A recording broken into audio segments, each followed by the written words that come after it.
बता रहा हूँ कि ये मुनज़्ज़म गैंग है और इन्होंने लड़की को इसलिए निकाला कि वो इसे जिस्म फरोशी के अड्डे पर बेचना चाहते थे। लेकिन जब ये वीडियो वायरल हो गई, केस जो है वो मीडिया पर वायरल हो गया, तो इन्होंने सोचा कि अब हमारे लिए मुश्किल होगा। तो फिर इन्होंने इसका निकात यह है कि जब पुलिस को पता चलता था कि ये वहाँ मिसाल के तौर पर समनाबाद में छुपे हुए हैं, पुलिस वहां पर जाकर रेड करती थी और वो वहां से इन्वेस्टिगेशन पुलिस की आगे बढ़ी है। तो उसमें आपको एक्सक्लूसिव ये बता रहा हूँ कि ज़हीर ने और शब्बीर ने दोनों ने ये एतराफ़ जुर्म किया है कि हम लड़की को लेके तुम्हें कब्र याद नहीं है, कफन की जेब नहीं होती ज़हीर, और कहते थे कि लोगों की लड़कियां अगवा करते हुए तुम्हें शर्म नहीं आती। अस्सलाम वालेकुम जी, मैं शाकिर अमान। आज की हमारी वीडियो बड़ी अहम है। दुआ ज़हरा का जो केस है वो सबसे पहले जब लाहौर में आई तो मैंने सबसे पहले इंटरव्यू किया था उनके वकील का, और जो सारी चीज़ें थी, जो हक़ाइक़ थी, कोशिश ये की थी कि हक़ाइक़ आप तक पहुँचाएँ। अब ये सूरत हाल जो है वो यकसर तब्दील हो चुकी है। पहले दिन जो कहानी थी, अब वो कहानी जो है वो 120 के एंगल के साथ जो है वो तब्दील हो चुकी है, यानी 90 का ज़ाविया भी जो है वो कहना जो है वो कम है। हमारे साथ सीनियर सहाफ़ी अहमद फराज मौजूद हैं। इन्होंने इस केस के ऊपर बड़ा काम किया। एक तो लाहौर में जब ये सारा मामला हुआ, ये अदालतों में भी थे, ये इन्वेस्टिगेशन एजेंसीज़ के साथ राब्ते में थे, ये उनकी फैमिलीज़ के साथ राब्ते में थे, ज़हीर की फैमिलीज़ के साथ राब्ते में थे, उनके इंटरव्यूज़ भी किए। फिर उसके बाद दुआ ज़हरा की फ़ैमिली के साथ भी इनकी मुलाकातें हुई, उनके वकला के साथ भी ये मिले।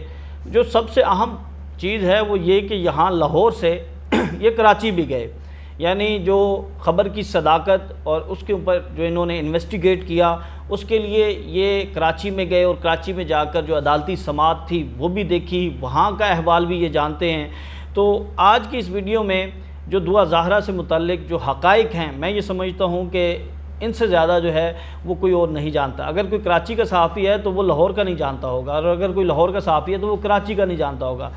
इनकी ये ख़ास बात है कि ये इस केस में दोनों जगह गए हैं, दोनों जगह जाकर देखा है, और दोनों एंड पर जो है इन्होंने प्रोग्राम भी किए हैं और इन्वेस्टिगेट भी किया है। तो आज के इस प्रोग्राम में हम कोशिश करेंगे कि आप तक वो हक़ाइक़ पहुँचाएँ जो इससे पहले किसी ने आपको नहीं बताए। शुक्रिया फराज, आपने बड़ा तफसील से इस केस के हवाले से काम किया है। इससे पहले बहुत से व्लॉग्स बन चुके हैं, डिटेल आ चुकी हैं। अब ताज़ा तरीन सूरत हाल क्या है और क्या होने क्या जा रहा है? शाकिर भाई, पहले तो आपका बहुत ज़्यादा शुक्रिया। अगर मैं आपको इस वक्त करंट स्टेटस बताऊं इस केस का, फिर मैं अपनी मेरी जो फाइंडिंग्स है, मैंने कराची में क्या देखा, उनके जो गवाहान हैं उनके साथ मेरी मुलाकात ऑफ द कैमरा हुई, वो मैं आपको बताऊंगा। पहली दफ़ा जो कि मैंने इससे पहले शेयर नहीं किया। अच्छा, इस वक्त करंट स्टेटस ये है कि चलान एक तो पेश हो चुका है जिसमें संगीन दफ़ात लगाई गई हैं पुलिस की जानिब से। पुलिस ने अपनी फाइंडिंग में बहुत सारी चीज़ें ऐसी लिखी हैं जिससे इनके झूठ जो है वो बेनकाब होते हैं। जो कहानी इन्होंने हमें सुनाई थी, मीडिया पर आकर बार बार बच्ची से एक बात कहलवाई जाती रही, वो तमाम चीज़ें जो हैं वो उसमें झूठी साबित हुई हैं। तो इस वक्त चलान पेश हो चुका है। 17 अगस्त को समाअत होना थी मुलजिम ज़हीर की और शब्बीर की, क्योंकि वो ज़मानत पर थे और 17 अगस्त आखिरी डेट थी। लेकिन 17 वाले दिन कराची में चूँकि बारिशें हुई हैं तो वहाँ की जो बार काउंसिल है उन्होंने ऑफ किया हुआ था उस दिन, और समाअत नहीं हो सकी, तो 22 तक जो है वो मुलतवी हुई है। अब 22 को बहुत ज़्यादा इस बात के चांसेस हैं कि जितना सख्त चलान पेश हो चुका है उस पर मुलजमान जो है वो उनकी ज़मानत खारिज हो जाएगी, उसमें मज़ीद तौसीह नहीं हो सकेगी और वो सलाखों के पीछे होंगे, क्योंकि जितनी सख्त दफ़ात उसमें लगाई गई हैं। और इसमें एक क्वेश्चन मार्क शाकिर भाई, जो मुद्दई मुकदमा है उनकी जानिब से पुलिस की इन्वेस्टिगेशन पर बहुत ज़्यादा शुरू दिन से उठाया जाता रहा है। उनके मुताबिक पुलिस जो है वो प्रोटेक्ट कर रही है मुलजमान को, उतनी सख्त उन्होंने कार्रवाई कभी भी नहीं की। और मैंने अपनी आंखों से देखा, जब मैं कराची में मौजूद था, तो जब मुलजमान को लाया जाता था तो बड़े प्रोटोकॉल के साथ, कभी हमने ऐसा नहीं देखा कि इतना संगीन किसी ने जुर्म किया हो, इतना संगीन जुर्म कि आपने ट्रैफिकिंग की दफ़ात उस पर लगाई हैं कि इस बंदे ने अगवा किया लड़की को ट्रैफिकिंग के लिए, इतनी संगीन दफ़ात, लेकिन उसको प्रोटोकॉल के साथ जो है वो लाया गया। आज तक उसको हाथ तक नहीं लगाया गया, ठीक है। और इस पर मुद्दई मुकदमा सवालात भी उठाते रहे, लेकिन पुलिस ने हमेशा उनको लिवरेज दिया। अब उसके पीछे उन्होंने क्यों लिवरेज दिया है ये एक अलग कहानी है। बहरहाल मैं आपको इंटरेस्टिंग एक और बात बताऊं कि जब मैं कराची में मौजूद था और जब मुलजिम को लाया जाता था तो लोग आवाज़ें लगाते थे उसको, और आवाज़ें जो लगाते थे वो आवाज़ें लगाते थे सुनकर इबरत आएगी नाजरीन को भी, कि लोग कहते थे कि तुम्हें कब्र याद नहीं है, कफन की जेब नहीं होती ज़हीर। और कहते थे कि लोगों की लड़कियां अगवा करते हुए तुम्हें शर्म नहीं आती। यानी उसको बेशक पुलिस प्रोटेक्शन दे रही है, लेकिन अवाम का गुस्सा जो है ना वो बहुत बेतहाशा है। और अवाम ने जब उनकी एक्सेस होती है, जो अदालत में आम लोग मौजूद होते हैं, तो बहुत ज़्यादा अपना गुस्सा निकालते हैं कि इस शख्स ने हमारा एक जो कल्चर है, जो मज़हब है, उसके ख़िलाफ़ कितना घटिया काम किया है। फिर उसके आगे जो तर्जुमान है, जो सोशल मीडिया पर बैठकर उसके इस अमल को डिफेंड करते हैं, उनके ख़िलाफ़ अवाम इतनी हो चुकी है कि वो लोग जब अपनी वीडियो पोस्ट करते हैं तो उसके नीचे उन्होंने कमेंट्स बंद किए हुए हैं। वो इतने उनको लोग नीचे उनके लिए अपने गुस्से का इजहार करते हैं कि वो कमेंट उन्होंने बंद किए हुए हैं, और वो कमेंट लोगों की बात नहीं सुन सकते। जब आप पब्लिक में जाते हैं, हमने खुद उस पर पब्लिक रिव्यू किया है, और उसमें लोगों ने बड़ा जो है वो इस पर गुस्से का इजहार किया है। अब शागर भाई जो फाइंडिंग्स है मेरी, जो मैंने सारे देखा है, उसमें यह है कि इनकी जो फैमिली है वो इंतहाई झूठी, मक्कार और चलाक फैमिली है। और वहाँ के हमारे किसकी फैमिली की बात कर रहे हैं? मुलजिम की। अच्छा, मुलजिम की। मैं एक मिसाल आपको देता हूँ। हमारे दोस्त हैं वहाँ पे, शाहिद हुसैन साहब, बड़े सीनियर साफ़ी, उन्होंने एक बात की। उन्होंने कहा जी मैंने यहाँ पर बड़े बड़े दहशत गर्दों के, बड़े बड़े क्रिमिनल्स के केसेस कवर किए हैं, वो भी कोर्ट रिपोर्टर हैं आपकी तरह। तो उन्होंने कहा जी मैंने बड़े बड़े केसेस कवर किए हैं, लेकिन इतनी मक्कारी और चलाकी मैंने आज तक किसी बड़े से बड़े दहशत गर्द में नहीं देखी जितनी मक्कारी इन्होंने की। मिसाल के तौर पर एक ऐसी झूठी कहानी सुनाई गई कि लड़की वहाँ से खुद आई है, और ये कहानी बार बार उस लड़की से सुनवाई गई, और इस पर अरशद अली साहब जो कि समा के रिपोर्टर हैं, उन्होंने उनकी फाइंडिंग ये है कि लड़की जो भी बोलती है वो ज़हीर के कहने पर बोलती है। यानी लड़की जब कोई बात करना लगती है तो वो पहले ज़हीर की जानिब देखते हैं कि इस पर मुझे क्या जवाब देना चाहिए। तो यानी लड़की को प्रेशराइज करके, वो 14 साल की वो बच्ची है, तो प्रेशराइज करके उसको रखा गया और उससे वही बुलवाते थे जो वो बोलती थी। ऐसी कौन सी लड़की होगी जो अपने वालिदैन के ख़िलाफ़ ही जाके उससे उनके लिए इतनी सख्त बातें करे कि मेरे वालिदैन मुझे मारना चाहते हैं। अच्छा, जितनी इन्होंने बातें की है, मैंने उस पर एक वीडियो भी बनाई कि इनके 10 झूठ, जितनी इन्होंने बातें की है वो सारी झूठियाँ हैं। सबसे पहले अब बड़ा झूठ ये था कि लड़की वहाँ से खुद आई है, और इस पर इनका पूरा केस खड़ा था। इसी के ऊपर सारा केस इनका इसी पर खड़ा था। और जो मकारी की बात है कि एक ऐसी स्टोरी बनाई गई जो नेशनल से इंटरनेशनल मीडिया में चली, और लोग उस पर सवाल उठाते थे कि एक लड़की जिसके जेब में पैसे नहीं हैं, वो मैं अकेला यहाँ लाहौर से कराची जाता हूँ तो मैं सोचता हूँ यार अकेला मैं जा रहा हूँ, लेकिन एक लड़की जो पहली दफ़ा घर से निकली है, उसके पास जेब में उसके पैसे नहीं है, वो टैक्सी वाले के पास जाती है और कहती है कि मुझे कराची जाना है, तो मेरे पास पैसे नहीं है, लेकिन वो उसको ले जाता है और उसको रास्ते में कुछ कहता भी नहीं है, और फिर वो यहाँ पर आकर जो है वो पंजाब यूनिवर्सिटी आती है, फिर ज़हीर को फ़ोन करती है। ये कहानी सुनाई गई और 2-3 माह ये कहानी चलती रही। लेकिन अब जब इन्वेस्टिगेशन पुलिस की आगे बढ़ी है तो उसमें आपको एक्सक्लूसिव ये बता रहा हूँ कि ज़हीर ने और शब्बीर ने, दोनों ने यह एतराफ़ जुर्म किया है कि हम लड़की को लेने गए थे। और ज़हीर के एक नहीं था, पहले बात ये हो रही थी कि सिर्फ जो है वो ज़हीर, नहीं, ज़हीर और शबीर दोनों लेने गए थे, और लेकर किस तरह आए थे कि उसको जो मेन शाहरा है वहाँ से नहीं लेकर आए, मुख्तलिफ शाहराओं से जो 7 रास्ते होते हैं वहाँ से लेकर आया ताकि कहीं कैमरे में ये ना आ जाए। यानी एक सादा सा लड़का, क्या उसकी इतनी मेंटालिटी हो सकती है कि कल को जब पुलिस इन्वेस्टिगेशन करेगी तो उनका रास्ता क्या होगा? ये क्रिमिनल माइंडेड बंदा ही, उसको पता होता है ना कि पुलिस, यानी जब आप एक रास्ते पर चले होते हैं तो फिर आपको पता होता है कि मैंने किस तरह इस पर चलना है। एक नए बंदे को तो इस तरह पूरा प्लान, एक 20 साल का बच्चा कराची में जाकर इतनी बड़ी वारदात कर सकता है कि वो किसी लड़की को घर से लेकर आए। तो यही बात शुरू दिन से हम कर रहे थे कि इसके पीछे कुछ ना कुछ है। तो वो बात जो है वो पुलिस की इन्वेस्टिगेशन में साबित हुई है कि ये एक पूरा इनका ग्रोह है, और 3 सूबों से उन्होंने 34 मुल्ज़मान इसमें शामिल किए थे जो उनके सहूलतकार थे। यानी उसमें उन्होंने बड़ी इंटरेस्टिंग बातें लिखी हैं कि 3 सूबों की पुलिस इनको नहीं ढूंढ सकी। वो किस तरह से नहीं ढूंढ सकी? पुलिस जो है वो सिंध की यहाँ पर आई, पंजाब की उन्होंने मदद ली। अच्छा, इंटरेस्टिंग बात यह है कि जब पुलिस को पता चलता था कि ये वहाँ मिसाल के तौर पर समनाबाद में छुपे हुए हैं, पुलिस वहाँ पर जाकर रेड करती थी और वो वहाँ से पहले ही निकल जाते थे।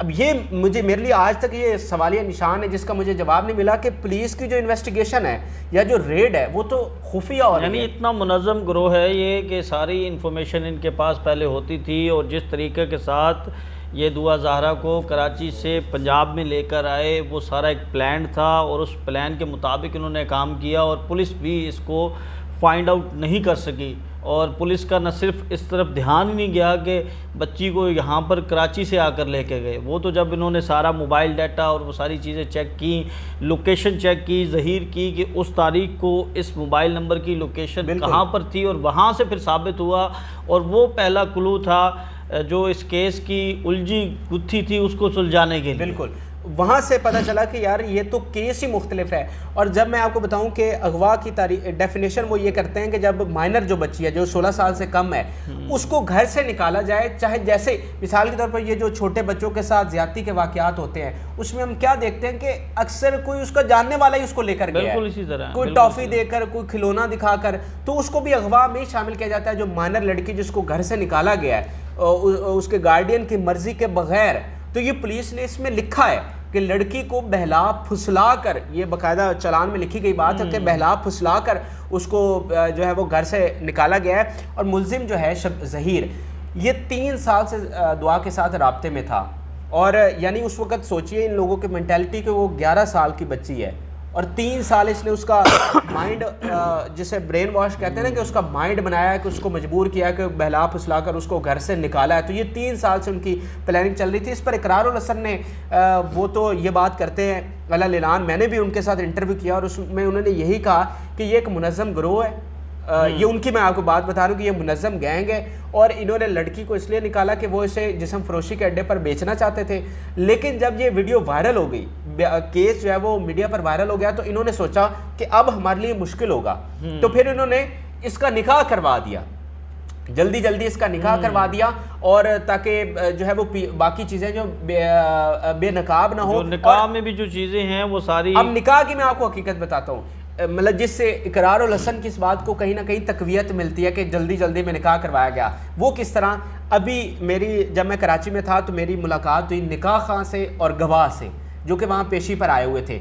अच्छा, उन्होंने मुझे ऑफ द कैमरा ये बताया, उनके साथ जब मेरी बातचीत हुई तो उन्होंने कहा कि हमें तो जब से हम जेल में हैं हमें कोई मिलने नहीं आया, ठीक है, और हमें ज़हीर की फैमिली का नहीं पता कि वो जो है वो कहाँ है, और एक मुलाकाती हमारे पास नहीं है, हमारे पास पैसे नहीं है, हमारे पास कपड़े हमें किसी ने नहीं दिया, और हमारे साथ जेल में बहुत ही बुरा सलूक हो रहा है और हम बड़ी मुश्किल में हैं। मिसाल आपको देता हूँ कि वहाँ पर ये कल्चर है कि जो मुल्ज़मान पुलिस को रिश्वत नहीं ना देते जब उनकी पेशी होती है, तो उनको क्या करते हैं कि एक ही जंजीर में ना 5-7 को इकट्ठा कर लेते हैं, ठीक है। जो पैसे देते हैं उनको सिंगल हाथ कड़ी लगाई जाती है ताकि वो अपनी पेशी पर आए, अदालत में जाए और फिर वो उसको वापस ले जाए।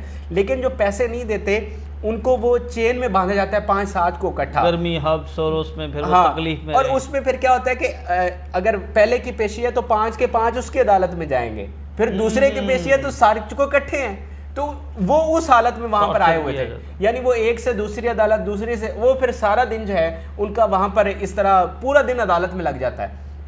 तो ये हालत थी उनकी। और अभी उन्होंने रिसेंट जो निकाह खां है उसने क्या बयान दिया, जिसके बाद इनका जो सारा बयानिया है वो ज़मीन बोस हो जाता है, जो उनके झूठ हैं वो समझ लें कि ये आखिरी कील उस इनके ताबूत में साबित हुआ है। निकाह खां ने ये बयान दे दिया है कि मुझे इस निकाह का पता ही नहीं है, कहता है मैंने ये निकाह पढ़ाया ही नहीं है, कहता अगर मेरे रजिस्टर की जो परत अगर इस्तेमाल हुई है तो वो मुझे नहीं पता, वो चोरी हुई है, मेरे रजिस्टर से निकाली गई है। बस केस तो फिर खत्म हो गया। इसके बाद इनका तो सारा मामला ही, इनका तो अगर थोड़ी बहुत इनको लिवरेज मिल रही थी तो वो निकाह की बेस पर मिल रही थी।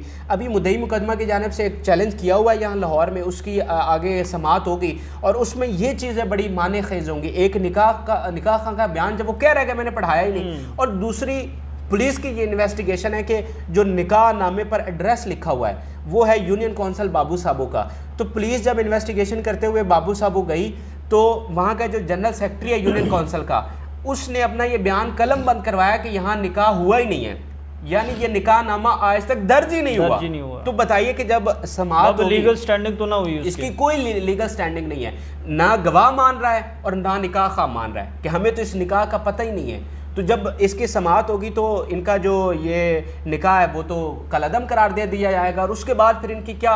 और मैं आपको बताऊं ये इसीलिए इनको अब परेशानी बढ़ी है, जब इनकी वालदा जो है वो, इनकी फैमिली जो है वो मीडिया पर आई है। उस वक़्त ये क्यों मीडिया पर आई है, उसकी वजह यह है कि इन्हें पता था कि अब बात हमारे हाथ से निकल गई है। पहले तो ये 3 सूबों की पुलिस को घुमाते रहे ना, और इनकी जो वालदा है जो कि बड़ी सादा सी नज़र आती हैं, वो पुलिस की इन्वेस्टिगेशन में ये साबित हुई है कि वो केपी में इनके साथ थी जब इनको छुपाया जा रहा था, और पुलिस ने अब उसको मफरूर लिखा है और सहूलतकार लिखा है, क्योंकि वो इस पूरे मामले में खुद मुलव्वस रही है। और अब आकर जो है वो मीडिया पर कह रही है कि हमें माफ़ कर दें। हमारे इंटरव्यू में उसने ये बोला है कि हमसे गलती हुई है, हमें माफ़ कर दें, सिर्फ हमदर्दियाँ समेटने के लिए। और अब इन्हें पता है कि हमारे ख़िलाफ़ जो है वो चीज़ें साबित हो गई हैं। अब मिसाल के तौर पे 375 रेप की दफ़ा लगी है, 364 अगवा की दफ़ा लगी है, जो कि बड़ी संगीन नोयत की है, और इसके तहत सज़ाए मौत भी हो सकती है।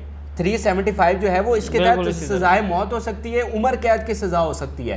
तो ना करते भी 3, 4, 5 साल की सज़ा तो है इनको लाजमी होगी। तो और अब इनको इसी चीज़ का डर है कि अब हमारा जो है वो काम जो है वो ख़त्म हो रहा है और हम बेनकाब होते जा रहे हैं। इकरार हसन ने ये बात की थी कि अब इनको डर इस बात का है कि ज़हीर और शबीर तो बेनकाब हो गए हैं, लेकिन जो लोग उसके पीछे हैं, जो गैंग है पूरा, जो पूरा गिरोह है, वो बचना चाह रहा है कि वो किसी तरह से बेनकाब ना हो। तो अब असल जंग जो है वो ये चल रही है। और जो मैं कराची में गया हूँ, जो मेरी फाइंडिंग है वो यही है कि केस जो है वो मुद्दई के हक़ में इस वक्त मजबूत है, और वो उस दिन मजबूत हो गया था जब बच्ची माइनर डिक्लेयर हुई थी।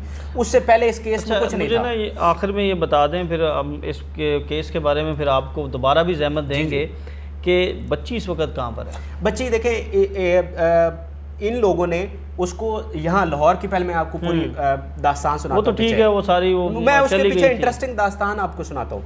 इन्होंने दारुल अमान उसको भेजा था, इन ज़हीर लोगों ने। और वो क्यों भेजा था, वो बड़ी इंटरेस्टिंग कहानी जो आज तक सामने नहीं आई। जब इनको पता चल गया कि वो बच्ची को लेने आ रहे हैं, तो अगर वो बच्ची इनसे बाजियाब करवाते तो इनको फौरन गिरफ्तार कर लेते, क्योंकि बच्ची तो मग़विया है। तो जिनके पास थी, अगर उनको उनसे लेते तो उनको गिरफ्तार करते। तो इन्होंने क्या किया, फटाफट उसको भेज दिया दारुल अमान, ताकि ये दारुल अमान से रिकवर करेंगे तो फिर हमारी गिरफ्तारी नहीं होगी। तो फिर जिस दिन बच्ची को यहाँ से ले जाया गया, मैं तब तक वहाँ दारुल अमान में भी मौजूद ही था जब बच्ची को यहाँ से लेकर गए।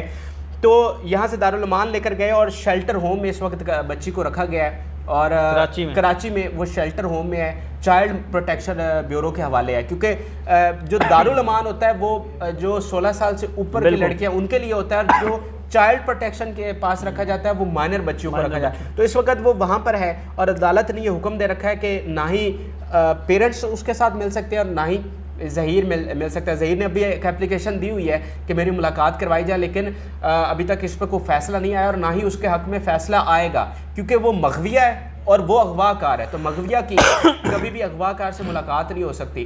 तो जब तक ये ट्रायल चल रहा है, जब तक कोई हतमी फ़ैसला नहीं हो जाता, तब तक मुमकिन तौर पर वो वहीं पर होगी। नाज़रीन, जो 22 तारीख़ है वो बड़ी अहम है। 22 तारीख़ को अदालत के अंदर जो है, एक तो कबल गिरफ़्तारी जो दरख्वास्त ज़मानत है ज़हीर और शब्बीर की, इनकी इसके ऊपर जो है वो फ़ैसला मुतवक्के है। चालान जो है वो जमा हो चुका है, और अगली समात में हम आपको इस चालान के मंदरजात के हवाले से तफसील से गुफ्तगू करेंगे और बताएंगे कि क्या क्या इंकशाफात जो हैं वो इस चालान के अंदर हुए, और इसके साथ साथ जो ज़हीर और शब्बीर की जो दरख्वास्त ज़मानत है उसके हवाले से भी आपको बताएंगे कि अदालत के अंदर की कार्रवाई क्या थी, और उससे पहले भी कुछ चीज़ें जो हैं वो डिग आउट करने की कोशिश करेंगे।